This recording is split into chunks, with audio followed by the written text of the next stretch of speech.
একচ্ছত্র ক্ষমতা চায় ডক্টর মোহাম্মদ ইউনূসের অন্তর্বর্তী সরকার, প্রতিষ্ঠা করতে চায় নিয়ন্ত্রণ। তার জন্য ইউনূস সরকার পুনরুজ্জীবিত করতে চায় অতীতের সব কালো আইন, কালো আইনগুলোর মাধ্যমে ধীরে ধীরে গলা টিপে ধরতে চায়। আপাতত লক্ষ্য প্রশাসন। সেজন্য ৪৫ বছরের পুরনো বাতিল হওয়ার সরকারি কর্মচারী অধ্যাদেশটি সচল করার উদ্যোগ নেওয়া হয়েছে। এরই মধ্যে ৫০ বছরের পুরনো অচল হয়ে যাওয়া বিশেষ ক্ষমতা আইনের ব্যবহার বাড়ানো হয়েছে। চলছে সন্ত্রাস বিরোধী আইনের ২ রকম ব্যবহার। সরকারের সংশ্লিষ্ট সূত্রগুলো বলছে দীর্ঘদিন ধরে নিষ্ক্রিয় অথবা বাতিল হয়ে যাওয়া আরো কিছু কালো আইন ফিরিয়ে আনবে অন্তর্বর্তী সরকার। এসব আইন প্রয়োগ পুরোপুরি নিয়ন্ত্রণ প্রতিষ্ঠা করতে চায় এই সরকার।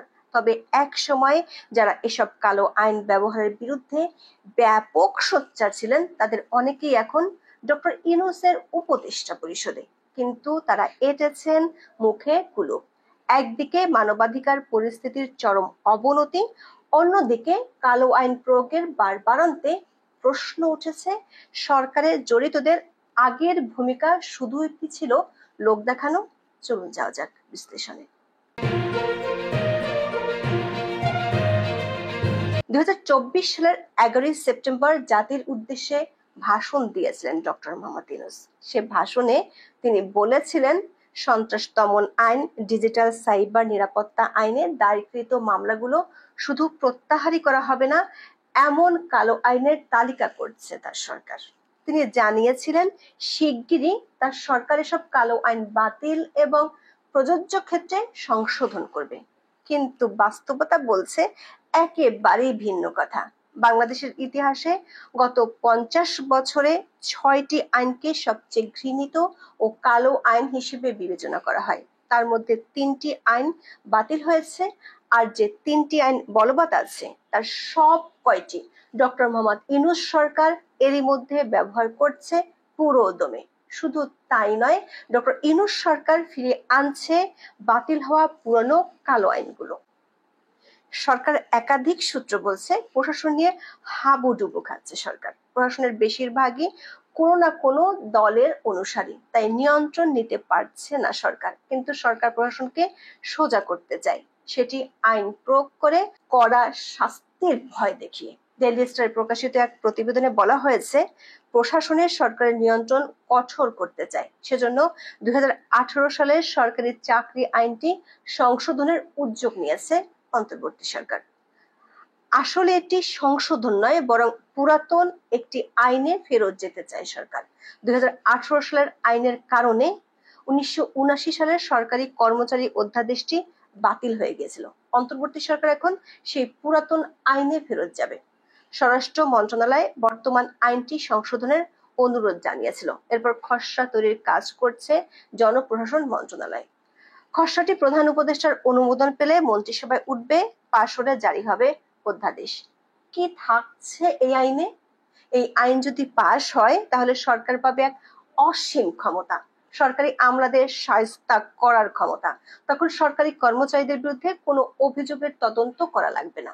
তদন্ত ছাড়াই ৮ দিনের নোটিশে চাকরি খেয়ে দিতে পারবে সরকার।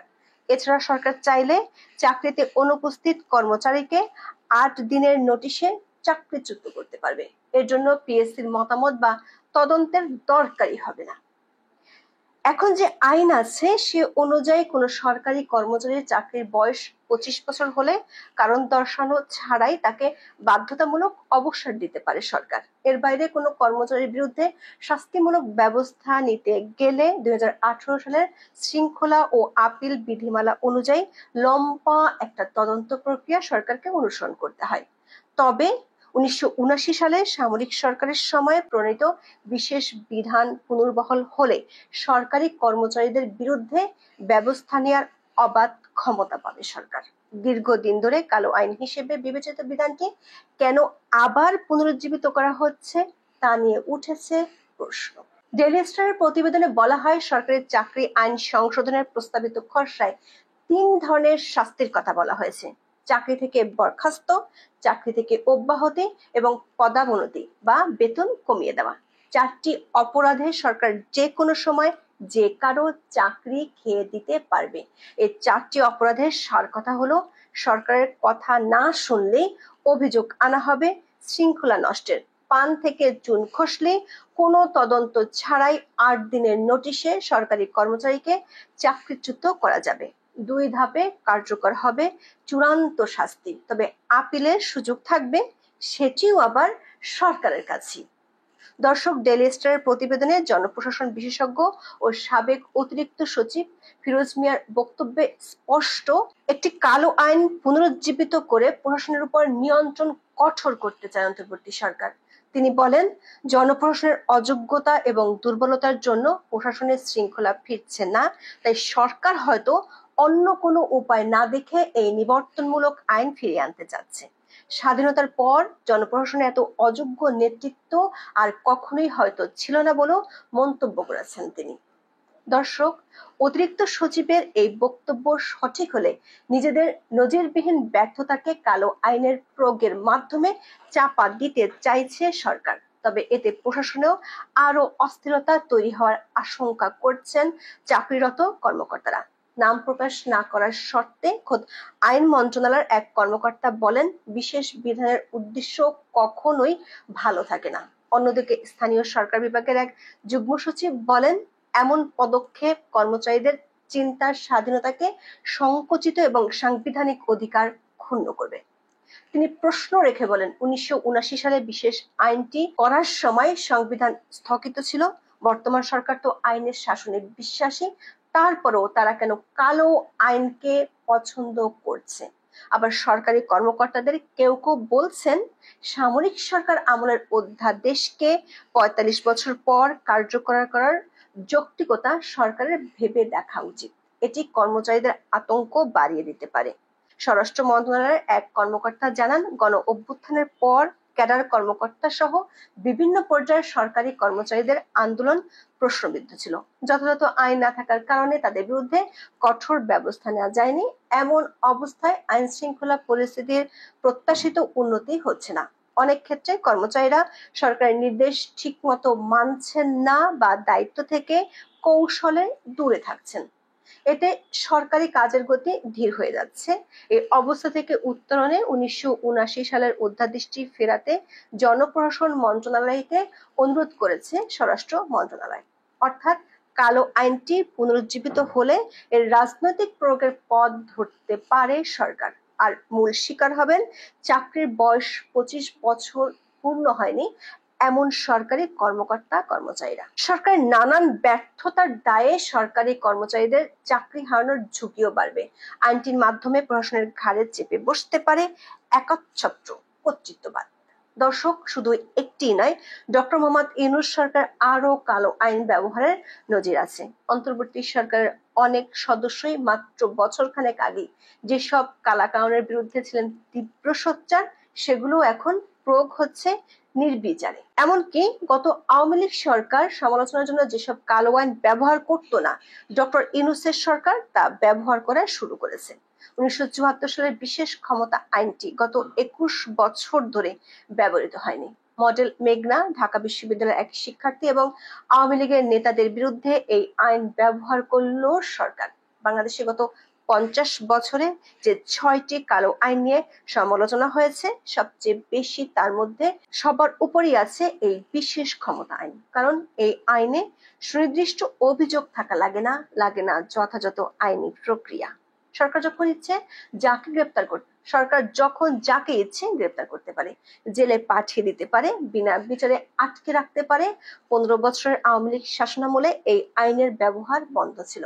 তবে শান্তির জন্য নোবেলজয়ী ডক্টর ইউনূসের শাসনামলে সেটি নতুন করে আবার ফিরে এসেছে। এই আইনটির বিরুদ্ধে একসময় সোচ্চার ছিলেন সরকারের উপদেষ্টা আদিলুর রহমান, কিন্তু তিনিও এখন নিশ্চুপ। বাংলাদেশে আরেকটি ভয়ঙ্কর কালো আইন 2009 সালে পাশ করা সন্ত্রাস বিরোধী আইন। ইউনূস সরকার নিজেই বলছে এই আইনটি কালো আইন, নিবর্তনমূলক আইন।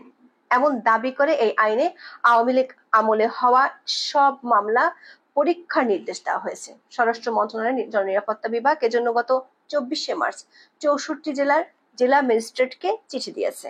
এতে আওয়ামী লীগ সরকারের শাসনামলে সন্ত্রাস বিরোধী আইনে করা মামলার মধ্যে কতগুলো রাজনৈতিক কারণে হয়েছে তার প্রতিবেদন পাঠানোর নির্দেশ দেওয়া হয়।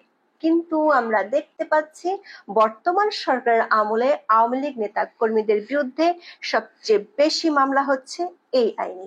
এমনকি এই আইনে নিষিদ্ধ করা হয়েছে ছাত্রলীগকে। সংগঠনের নেতাকর্মীদের দমন পীড়নেও ব্যবহার করা হচ্ছে আইনটি। আইনজীবীরা বলছেন যে আইনে কোনো সংগঠনকে নিষিদ্ধ করা হোক বা না হোক, সুনির্দিষ্ট অভিযোগ ছাড়া কাউকে গ্রেপ্তার করা যায় না। ফৌজদারি অপরাধের অভিযোগ থাকলে কেবল গ্রেপ্তার করা যাবে। তবে এর কোনো তোয়াক্কা করছে না আইন শৃঙ্খলা বাহিনী। আরো একটি কালো আইন হলো জননিরাপত্তা আইন, সেটিও ব্যবহার করছে অন্তর্বর্তী সরকার। আইন মন্ত্রণালয়ের একটি সূত্র বলছে এই আইনটিতে সংশোধনী এনে আরো কঠোর করতে চায় সরকার। 2006 সালে বিএনপি আমলে চালু হয়েছিল আইসিটি অ্যাক্ট। এর 57 ধারা নিয়ে আওয়ামী লীগ আমলে ব্যাপক সমালোচিত হয়। আওয়ামী লীগ 2018 সালে করেছিল ডিজিটাল সিকিউরিটি অ্যাক্ট। চরম অপব্যবহারের কারণে সমালোচিত হয় আইনটি। 2023 সালে করা হয় সাইবার সিকিউরিটি অ্যাক্ট। বলা হয়েছিল পুরাতন বোতলে নতুন পানীয় ছিল এটি। অন্তর্বর্তী সরকার ক্ষমতায় এসে আগের ধারাবাহিকতায় করলো সাইবার সুরক্ষা অধ্যাদেশ। আবারও দেখা দেয় সমালোচনা। সরকার একটি সূত্র বলছে অতীতের দুটি ইন্ডেমনিটি অধ্যাদেশের মতো বর্তমান সরকারও ইন্ডেমনিটি অধ্যাদেশ চালুর চেষ্টা করেছিল, যেটির খসড়াকে বলা হয়েছিল অন্তর্বর্তী সরকার অধ্যাদেশ। সে অধ্যাদেশে বিধান রাখা হয়েছিল এই সরকারের কোনো কাজকে কোনো আদালতে প্রশ্ন করা যাবে না।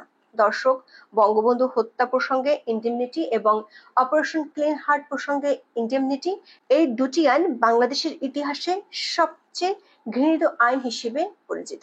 কালো আইনের পুনর্জীবন ও নির্বিচার প্রয়োগ নিয়ে প্রশ্ন তুলেছেন বিশ্লেষকেরা। তারা বলছেন বাংলাদেশের বাস্তবতায় আইনের নিজস্ব গতি বলে কিছুই আর নেই। এখানে গতি নির্ধারিত হয় প্রধানত রাজনৈতিকভাবে। এর সঙ্গে অনেক সময় যুক্ত হয় ক্ষমতা, অর্থ ও অন্য চাপ। দেশে মানবাধিকার নিয়ে একসময় প্রবল সোচ্চার ব্যক্তিদের নিয়ে গঠিত অন্তর্বর্তী সরকারের সময়ও কমেনি কালো আইনের দাপট, বরং কোনো কোনো ক্ষেত্রে আগের চেয়েও বাড়ছে এগুলোর কদর।